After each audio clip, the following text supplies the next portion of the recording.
On est le, on est donc le 13 février. Et donc j'ai pensé à quelque chose. Alors ça ressemble un peu à ce titre de Gramsci, Cahier de prison. Et donc j'ai essayé de me l'approprier, mais évidemment en changeant le titre après feuille volante de derrière les barreaux. Feuille volante, feuille volante ou feuille éparse. En tout cas, pensée éparse aussi de derrière les barreaux. Peu importe, en tout cas, ça peut être posé ainsi. Une fois qu'on a posé le titre, on passe au traitement au développement du dit titre. Donc, ça,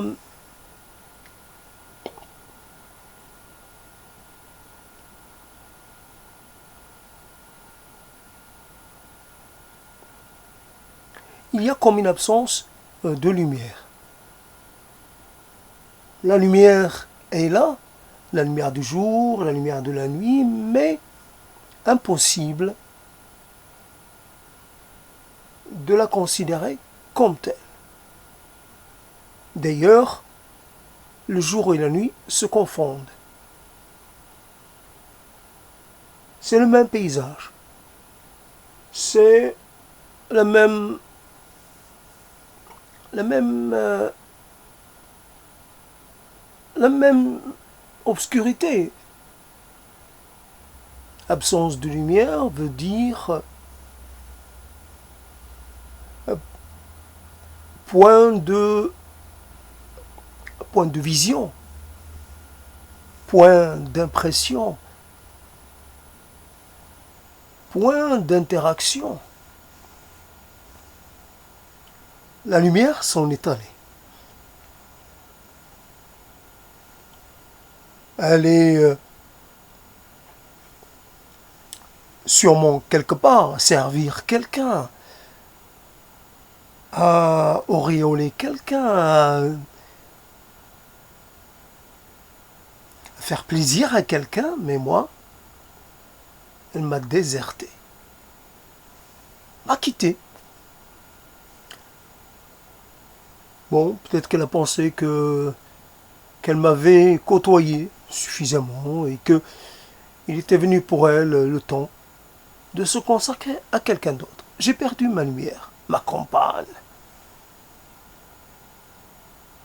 ma camarade,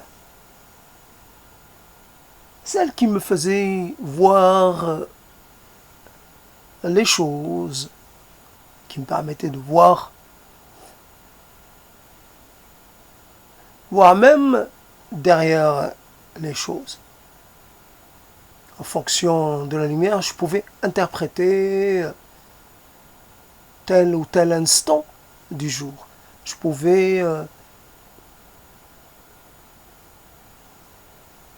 pouvais m'orienter selon, selon l'intensité de la lumière.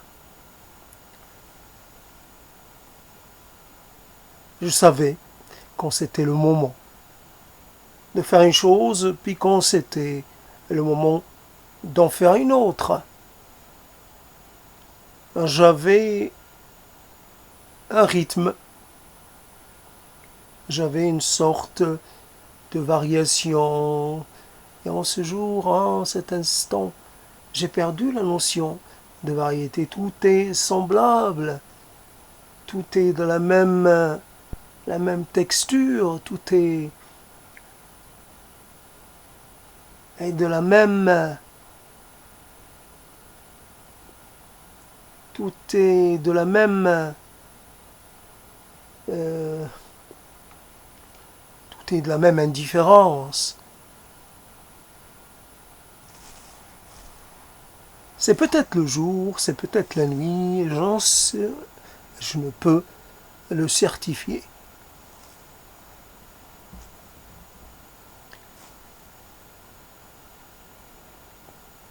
Après tout, il est possible que moi aussi, Moi, j'ai désiré me séparer de la lumière. C'est vrai,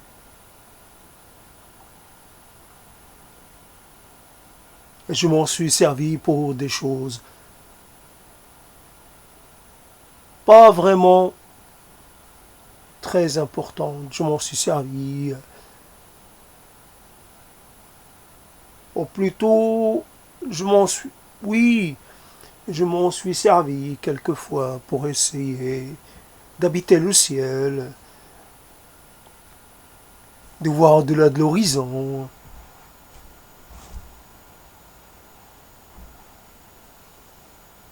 J'ai aimé regarder les nuages et par-delà les nuages. J'aimais regarder le bleu du ciel.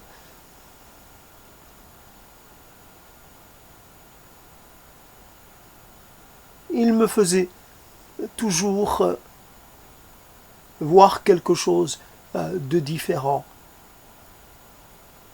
C'était jamais la même scène, ce n'était jamais les mêmes impressions. Je recevais à chaque fois une inspiration différente. Le ciel me fournissait en mots, me fournissait en formules, me fournissait en matière. J'étais là, la tête baissée, et puis l'instant d'après,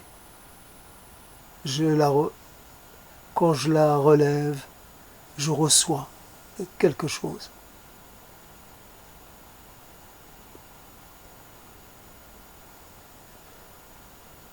J'aime la lumière quand elle est là et aussi quand elle se fait rare,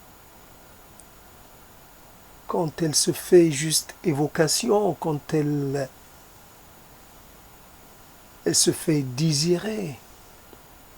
J'aimais ce balancement,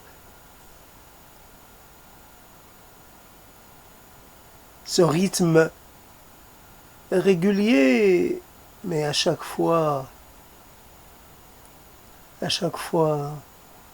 bienfaisant, à chaque fois précieux. Oui, le côté précieux de la lumière et le côté non moins précieux de l'absence de lumière. On apprécie plus les choses quand elles ne sont pas offertes en permanence.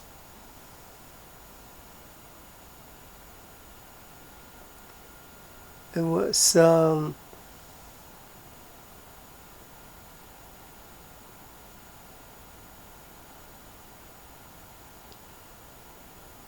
l'alternance, la loi de l'alternance. On y était, on était dedans tous les jours. L'alternance. Et quelle belle idée que celle de l'alternance. La loi implacable, la loi installée, impossible à faire bouger. C'est l'alternance, c'est que nous sommes frappés par cette alternance, nous sommes très embarrassés. L'alternance entre la vie et la mort, l'alternance entre les moments légers, les moments lourds et pesants. J'aurais aimé pouvoir rester dans une sorte de légèreté permanente, mais non. Il fallait pour l'équilibre du monde et pour l'équilibre de toute chose, il fallait qu'il y ait un moment avec et un moment sans. Un moment avec toi et puis un moment sans toi. Et puis toute l'éternité sans toi. Tu es parti comme ça. La loi de l'alternance t'a saisi, t'a emporté. Loin de moi. Quelquefois, j'essaie d'annuler ses effets, mais je n'y arrive pas vraiment. Elle est plus forte. C'est elle la plus forte. Ça alterne. Ça déplace, ça remplace. Et dans cette opération-là, il y en a qui sortent du jeu. Il y en a qui sont expulsés de cet éternel recommencement. Pour eux, il n'y a plus de recommencement. Ils ont atteint leur quota de renouvellement. Ils ont été ressuscités.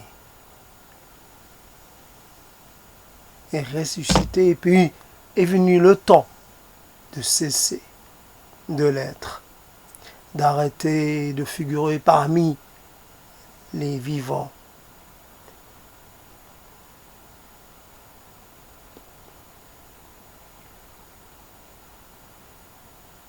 Alors, feuille volante,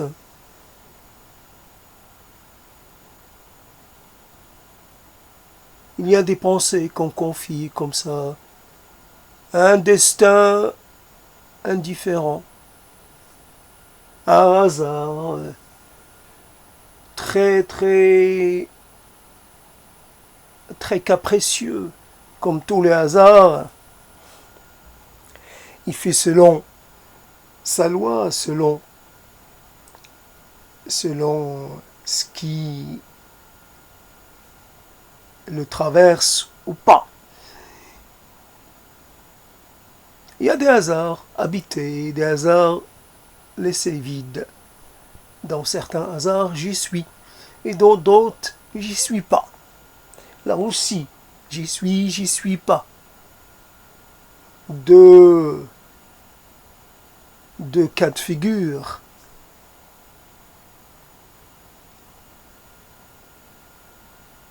Éternellement associés, indubitablement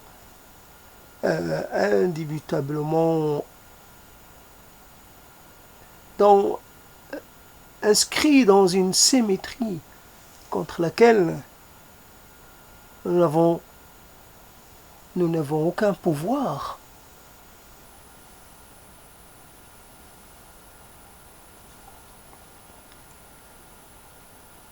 Feuille volante, et il y a un instant où je tente, il y a des instants où je tente de me relier à toi, je tente d'accéder à ta dimension.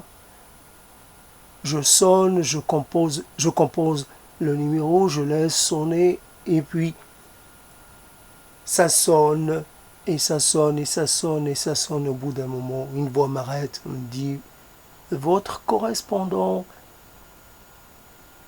n'est pas disponible, veuillez laisser un message. Et je laisse, et j'accepte ce qu'on me propose de faire, et je fais, et je laisse des messages.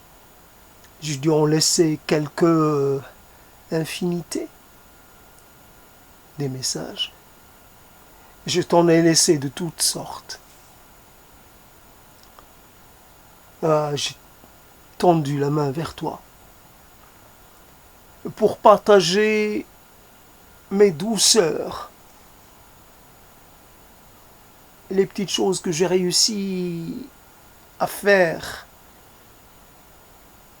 C'est vrai, quand je fais quelque chose que je trouve équilibré, petit, quand j'ai réussi un peu, j'aimerais pouvoir que tu sois le premier à y goûter.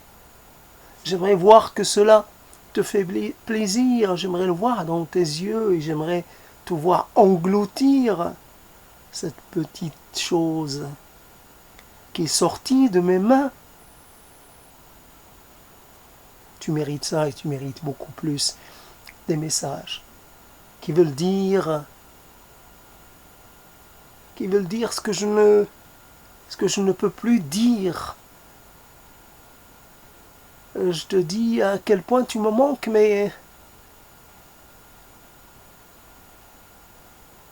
et plus je le dis,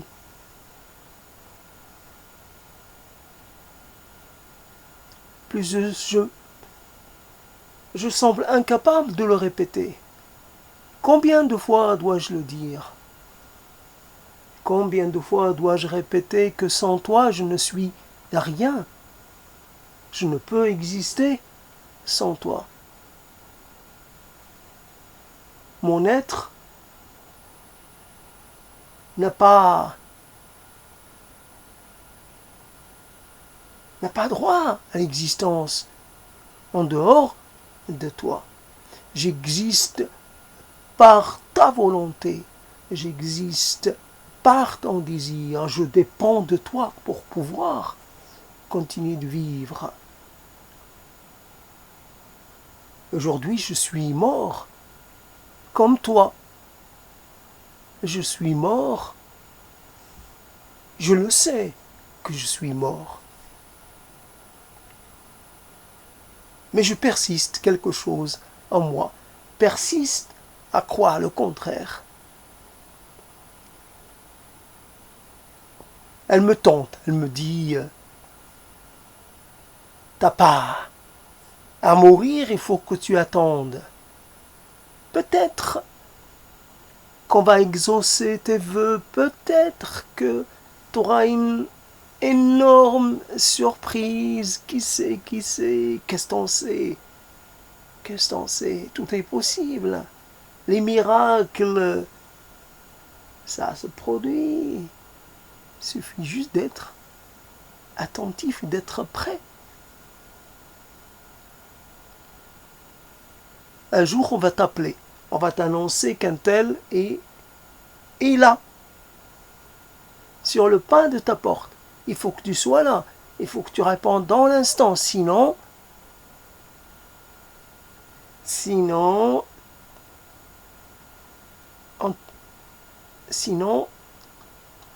tu n'auras pas droit à voir ton être le plus cher, l'être le plus cher à ton cœur. Tu n'auras pas le droit. Tu auras droit à un seul essai. Mais comment je peux être toujours prêt? Mais quelquefois, je suis incapable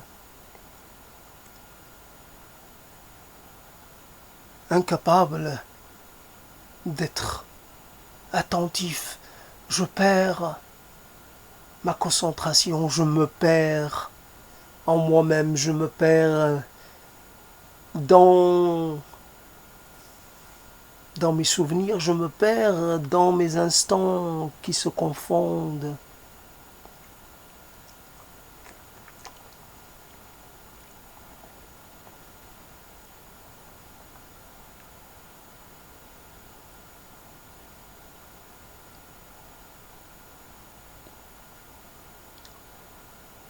Feuille volante et l'éternelle question du pourquoi.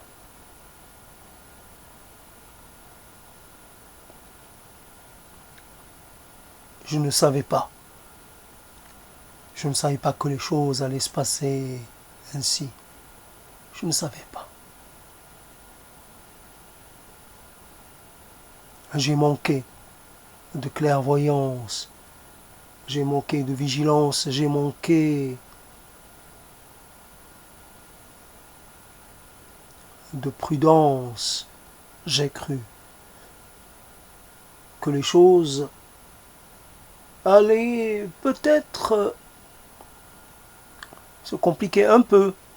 Oui, l'ordre du possible, dans l'ordre du possible, ça peut se compliquer, peut y avoir, mais je n'étais incapable d'imaginer à quel point ça allait être,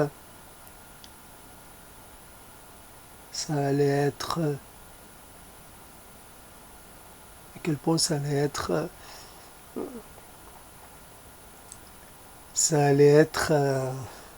comment dire,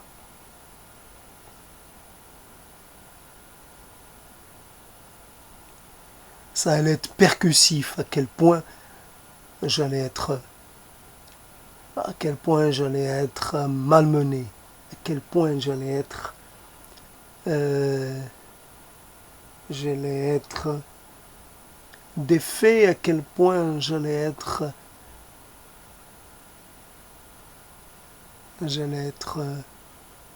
réduit,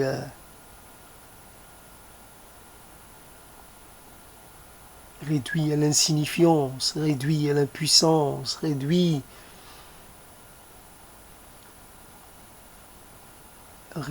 à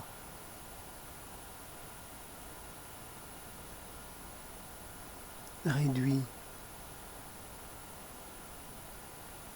à supplier.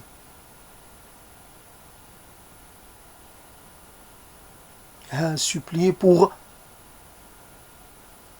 un peu de répit. Nous t'avons accordé suffisamment de répit et tu n'as pas su le voir, me répond une voix très, très grave, la voix de ceux qui décident.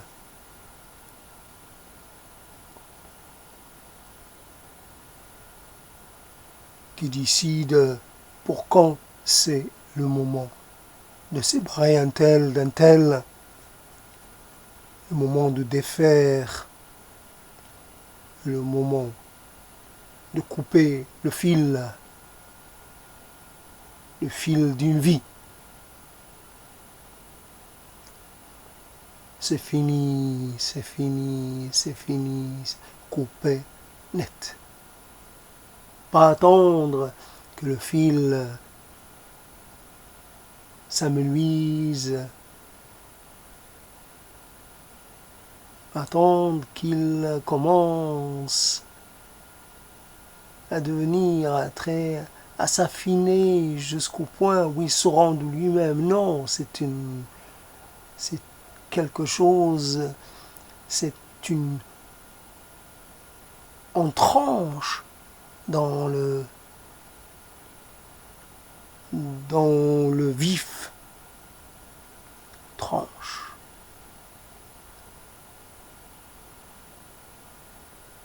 Faut qu'il y ait un équilibre, faut qu'il y ait des partants, pour qu'il y ait des arrivants, il faut laisser la place.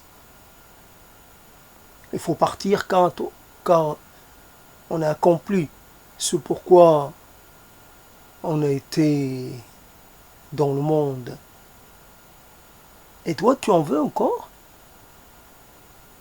T'en as pas eu suffisamment? T'as eu droit même à un supplément. Oui, cette chose-là aurait pu se passer il y a même très très très longtemps. Mais on t'a accordé du sursis 10 et 20 fois. Alors, sois pas en colère contre nous. Fais-toi une raison et accepte. Accepte et essaye.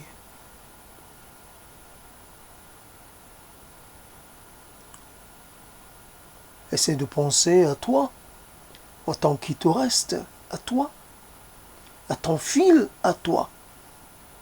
Car lui aussi, on va le couper. possible que tu sois déjà dans la période supplémentaire de ta vie. Le sursis, c'est valable pour toi aussi. Alors, mets-toi en mouvement, prépare-toi pour le long voyage que tu vas devoir effectuer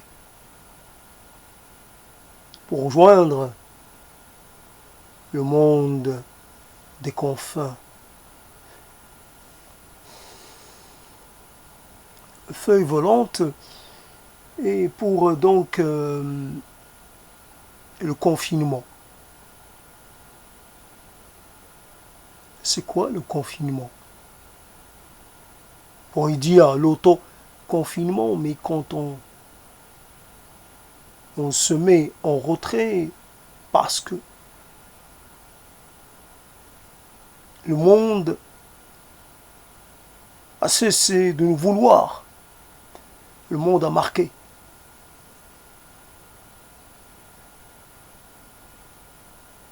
Ça, son désir de nous écarter, de nous expulser, de nous mettre sur le côté. Feuille volante, je ne sais plus le titre exact, j'ai oublié. En tout cas, feuille volante à propos d'un confinement, qui se prolonge. Bon, je retrouverai le titre tout à l'heure. En tout cas, c'est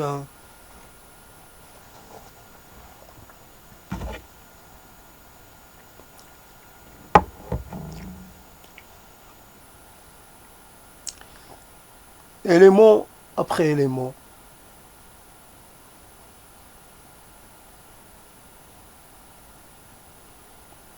Le vide remplace le plein, ou ce qui était à peu près plein, ou ce qui aurait pu être plein.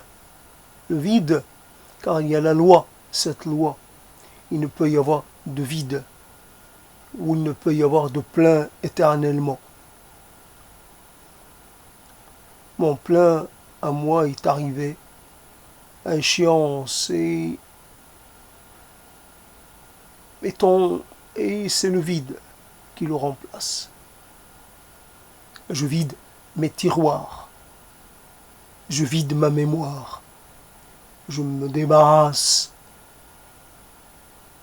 des encombrants, je me débarrasse des choses qui n'ont plus aucune utilité. Ça ne sert à rien que je conserve tous ces gens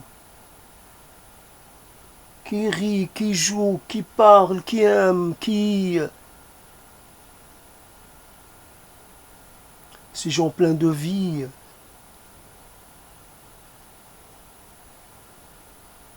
ces gens aimants, ces gens amusants, ces gens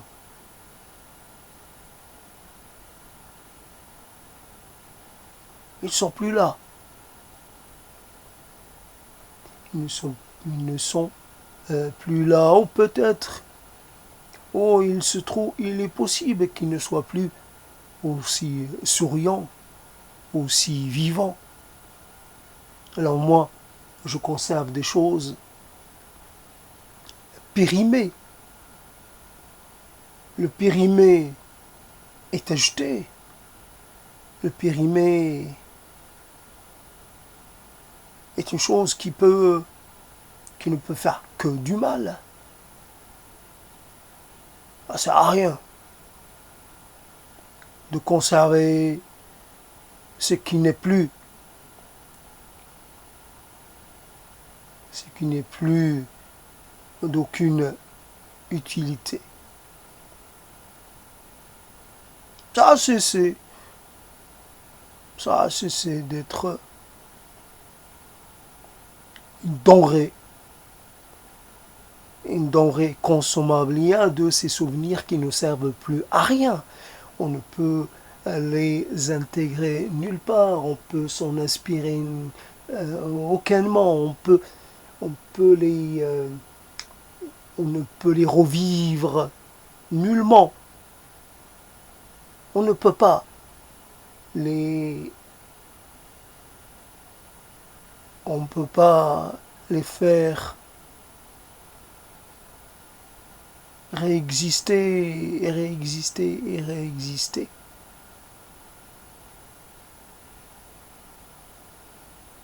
Les choses dont on use et abuse finissent par,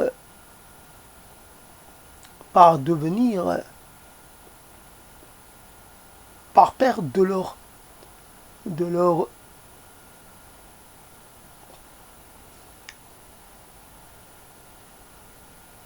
par perdre de leur constitution, perdre de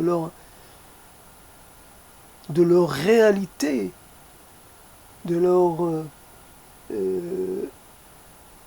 leur vraisemblance. C'est vrai, tu es là. Je vois à quel point tu continues de sourire et ton sourire est exceptionnellement prenant.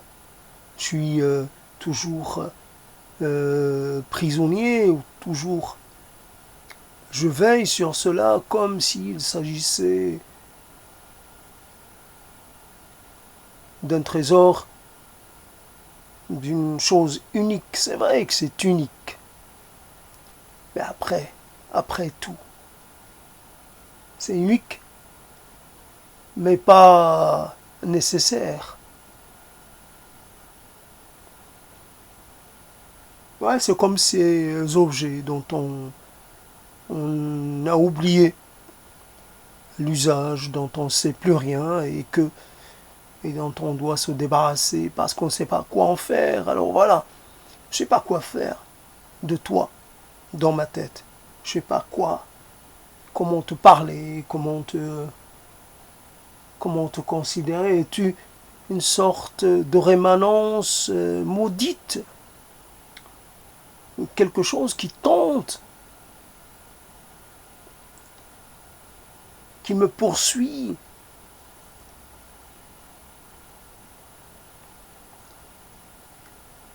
de ces assauts. Tu ne cesses, c'est vrai, tu ne cesses de venir et de revenir. Et dis-moi ce que tu veux de moi. Dis-moi pourquoi tu t'accroches à moi. Réponds-moi. Ne me laisse pas comme ça sans...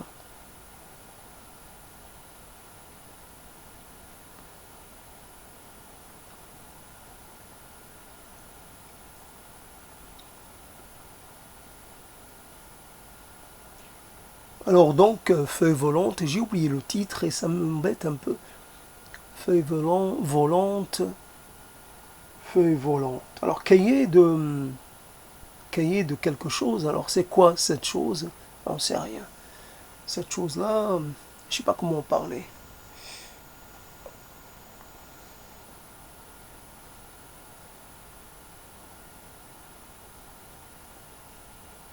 Alors comme ces gens qui pourraient sortir, finalement aller se mettre un peu, se rendre visible, mais en étant se rendre visible tout en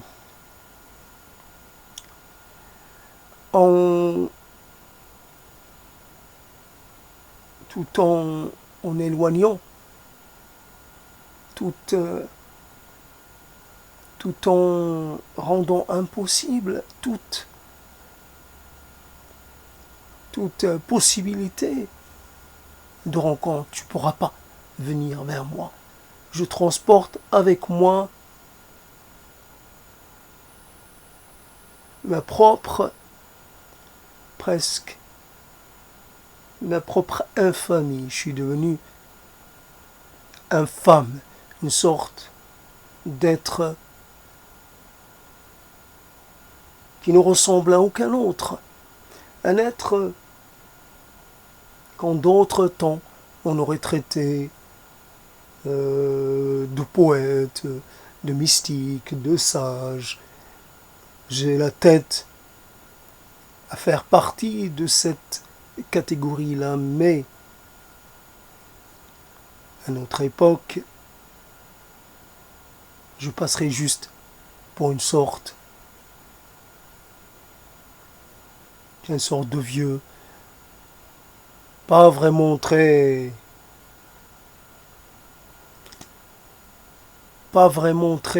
net. Oh, il s'agit d'une sorte de clochard, le clochard céleste, le clochard sublime, le clochard, le clochard avec une petite avec une petite chose, avec quelque chose, voilà. Oui, comme qui aurait toujours un petit quelque chose à dire. Oui, il a, il a toujours la faculté de vous surprendre par un mot, par une réflexion, par une sorte d'évocation. Il vous fait évader avec lui, il vous fait quitter l'instant pour aller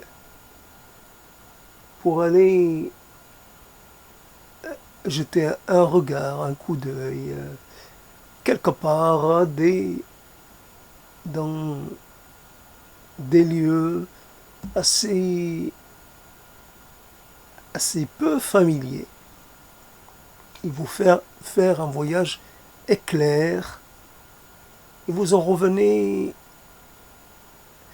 un peu comme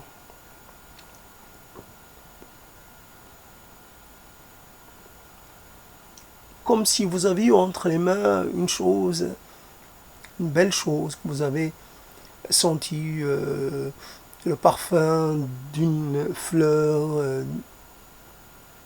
qui vous a laissé une bonne impression. Voilà, le parfum s'en va, mais votre plaisir, lui, il reste un peu plus longtemps.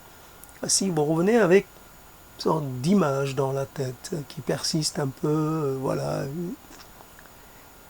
C'était bien, j'ai pas de mots pour en parler, c'était bien. Voilà à quoi qui on est en ce moment, comment on va être, comment je vais être dans un futur proche, ça risque de pas beaucoup changer. La barbe va être plus blanche, ou alors j'aurai pas de barbe, j'aurai plus de barbe, mais ça ne changera pas. Barbe ou pas barbe, vieux, vieux, et un homme qui ne sert plus à rien.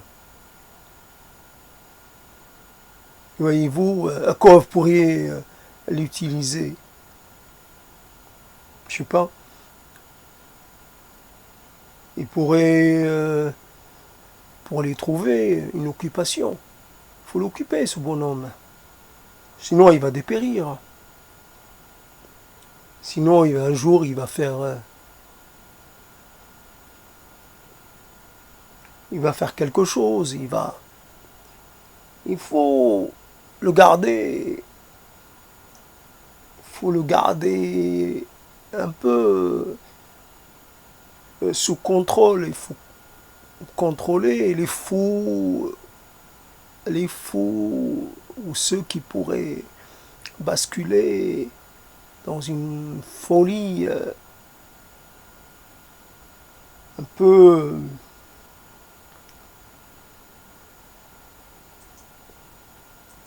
dans une folie cataclysmique,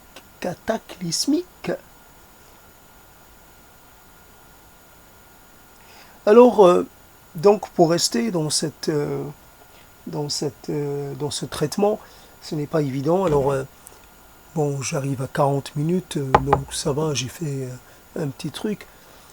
Bon, c'est pas très important le fait que j'ai oublié le titre, le titre entier. J'ai juste gardé feuille volante et confinement.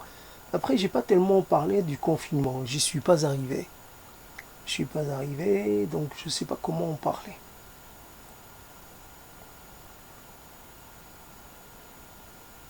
C'est vrai que Gramsci, c'est plus des textes intellectuels, peut-être des textes philosophiques, peut-être des textes euh, qui analysent une théorie ou une autre, mais dans ma prison à moi, c'est plus des choses d'une autre nature. Faut-il faire une sorte de hiérarchisation entre les deux? Faut-il considérer que ces cahiers de prison-là sont plus intéressantes que ce que moi je pourrais, que mes cahiers de Gramsci seraient plus intéressantes que ce que moi, plus intéressantes que ce que moi je peux faire ou je pourrais faire. C'est pas vraiment la question. Il y a Gramsci pouvait parler, essayer de se présenter comme la voix d'un peuple ou d'une partie du peuple. Et, des gens qui se retrouvent dans une situation un peu de domination et des gens qui n'ont pas la maîtrise de leur destin et qui voudraient l'avoir. Alors, le, moi, je fais partie de ces gens qui, eux aussi, n'ont pas la maîtrise de leur destin.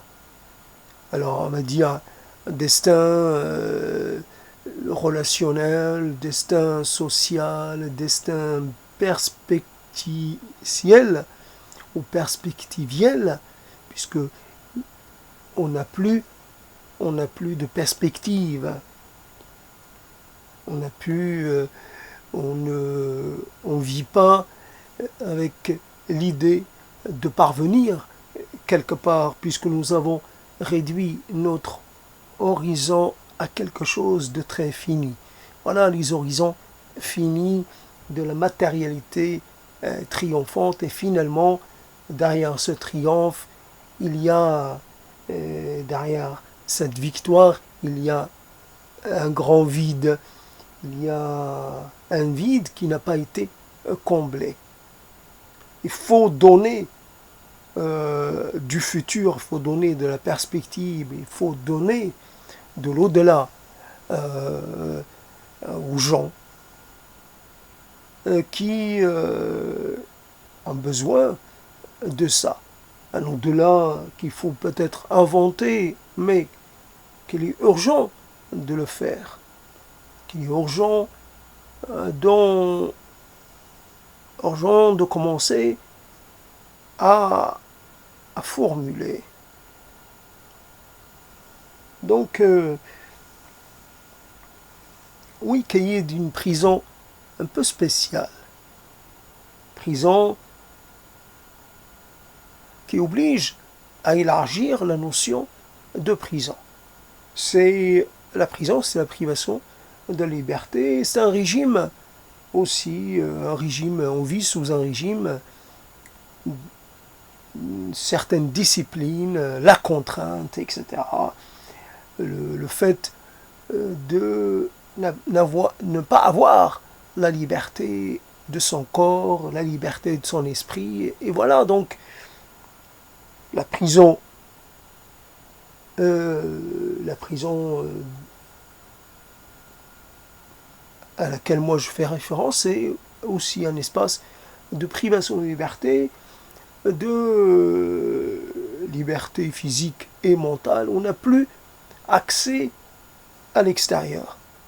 Quand on y va, c'est pour y passer un temps court. On n'est plus à notre place. Et puis, mentalement, on n'est plus capable d'envisager le monde sans penser, on n'est plus capable de sortir de l'enfermement.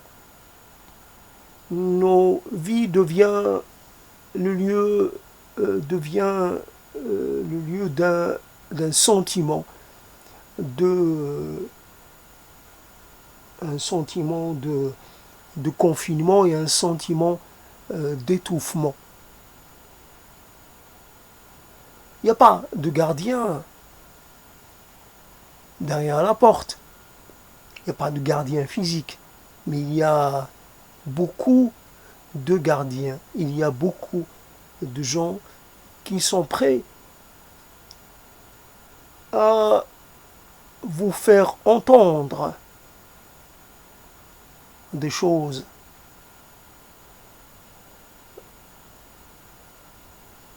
que vous n'avez pas envie d'entendre. Les gens restent à ta place. Qu'est-ce que tu fais là, le vieux? Rentre chez toi. Rentre chez toi, mourir en paix. Et laisse-nous libres. Laisse-nous vivre. Laisse-nous. Ne nous embête pas. Alors, c'est pas évident de décrire cette sensation, de comparer entre les deux univers, surtout qu'il y a un univers que je ne connais pas. Mais en tout cas, il y a une sorte il y a un parallèle à faire et on ne peut pas y échapper.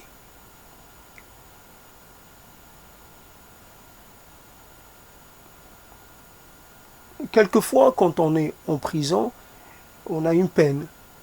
On a une peine à, comment on dit le terme. Et puis après, une fois la peine trouve toujours pas le verbe, on peut retourner à sa vie d'avant, évidemment, avec plus ou moins de succès, mais on est libéré. On est rendu au monde normal. Mais dans cette situation d'emprisonnement qui est le mien et que celui de beaucoup d'autres gens, il y a une peine qui est avec perpétuité effective. On ne peut pas revenir en arrière. On est condamné à passer le restant de nos jours dans une sorte de lieu, dans une sorte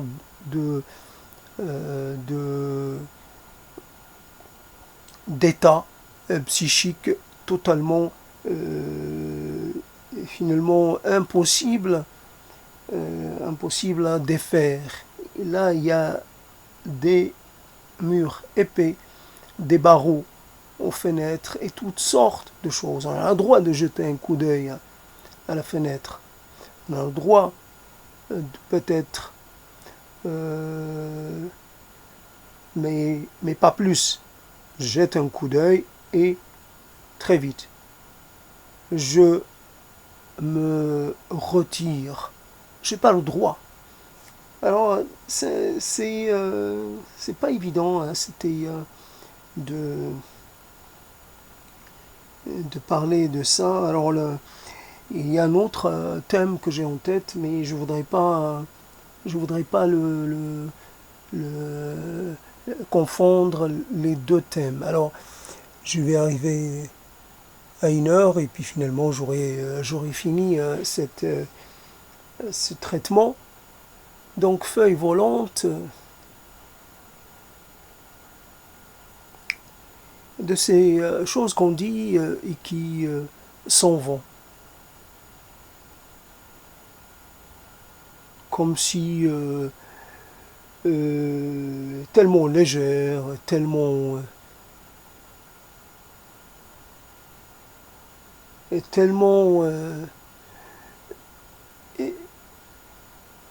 d'une densité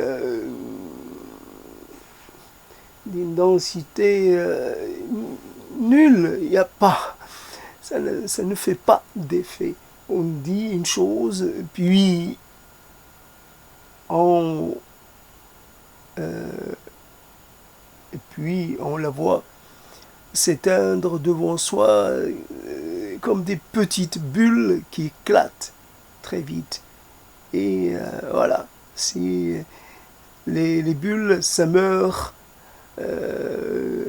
très vite. Et les paroles, là aussi, les feuilles, les paroles et les feuilles éparses, ça, ces paroles qu'on lance, ça meurt aussi très vite et ça ne laisse aucune rémanence, aucun sentiment,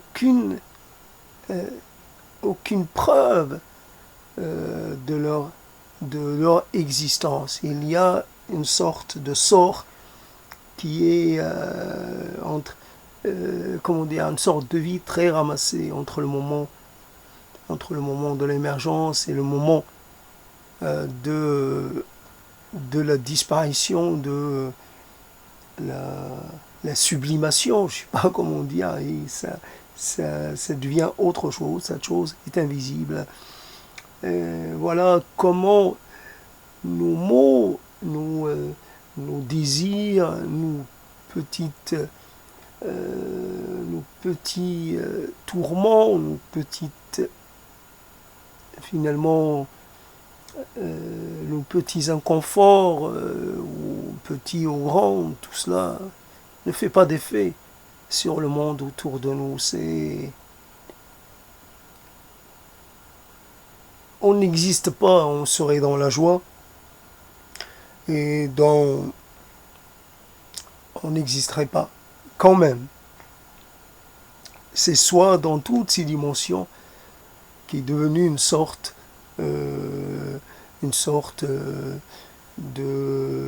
d'impossibilité, une sorte d'incongruité, une sorte d'élément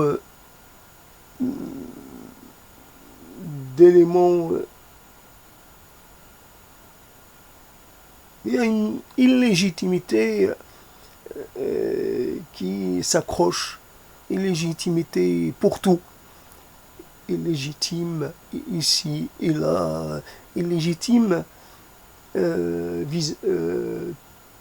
te trouves illégitime, les autres te trouvent illégitime, tu te sens illégitime à revenir dans ta vie. Tu trouves, puisque tu n'as le droit d'afficher aucune satisfaction. Tu as été tellement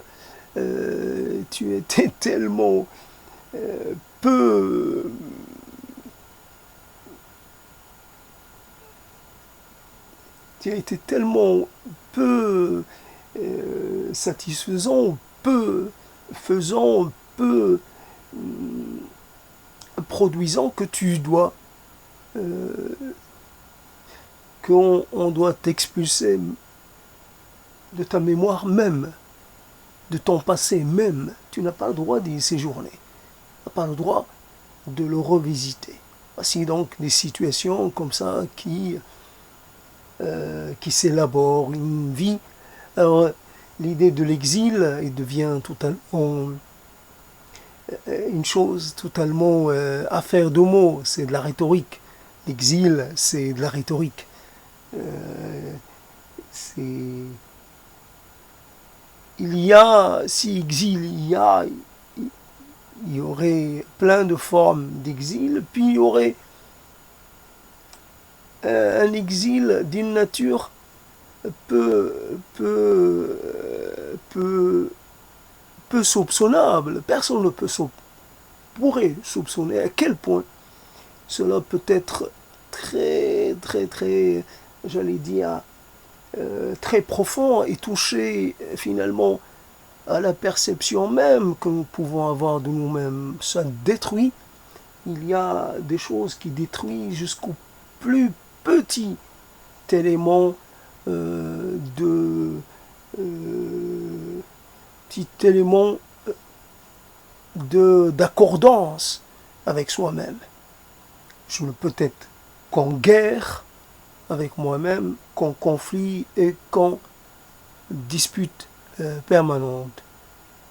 Je ne peux, je ne peux finalement, je ne peux me rencontrer, je ne peux me concilier, je ne peux rien faire, je ne peux que rester séparé, fragmenté, voilà. Donc c'est c'est un destin, c'est mon destin, c'est évidemment le destin de beaucoup d'autres. Peut-être un destin social, un destin, voilà, comme un destin, voilà, comme ils sont produits beaucoup de par. C'est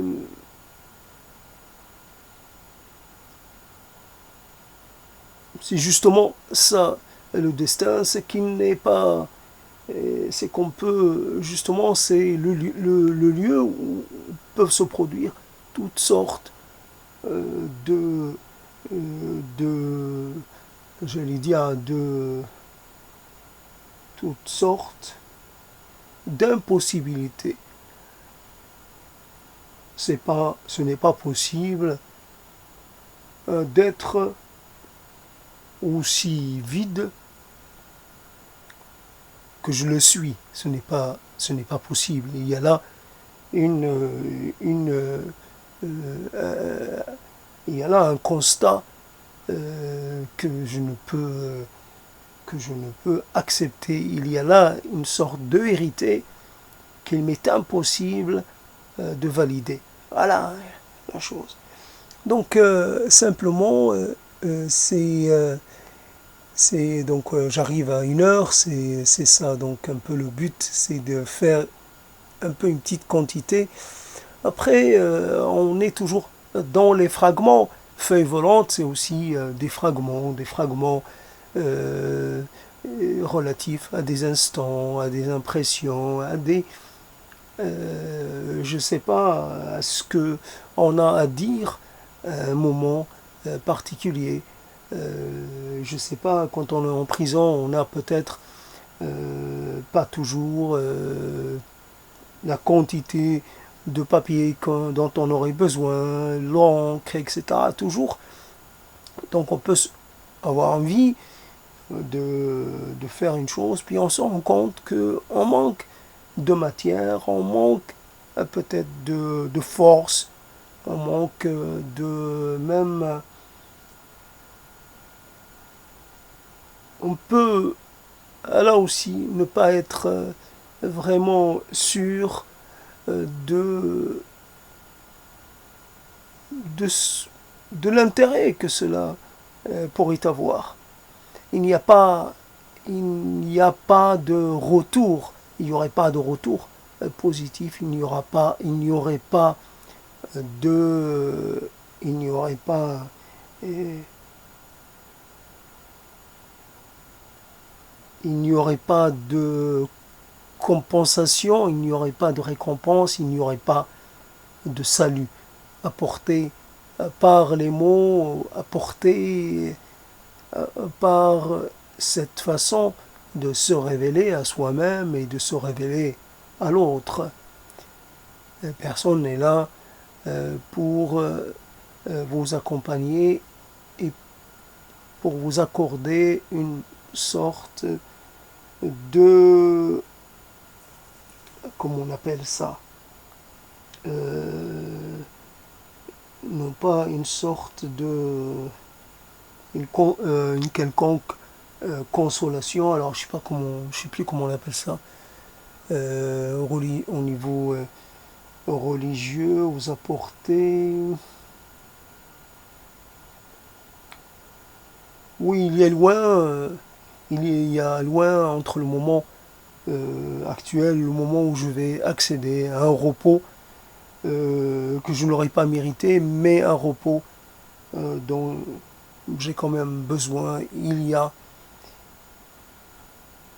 Euh, il y a trop de souffrances qui n'ont, je peux pas dire inutile, c'est utile. Il faut payer pour ces crimes, mais en même temps, cela a trop duré, cela est devenu insupportable. Je demande une réduction de peine, je demande une amnistie, je demande une sorte d'absolution. Voilà, je trouvais le terme. Je demande à ce que finalement on pense à moi euh, dans cette situation de situation d'absence de mon absence à moi-même et mon absence au monde, et qu'on me permette peut-être de pouvoir exister ailleurs, peut-être dans une dimension dans laquelle il n'y aurait ni joie, ni peine, peut-être quel, quelque chose de l'ordre du néant. Voilà, un néant peut-être bienfaisant, un néant euh, comme horizon ultime et comme solution à cette situation intenable, et voilà.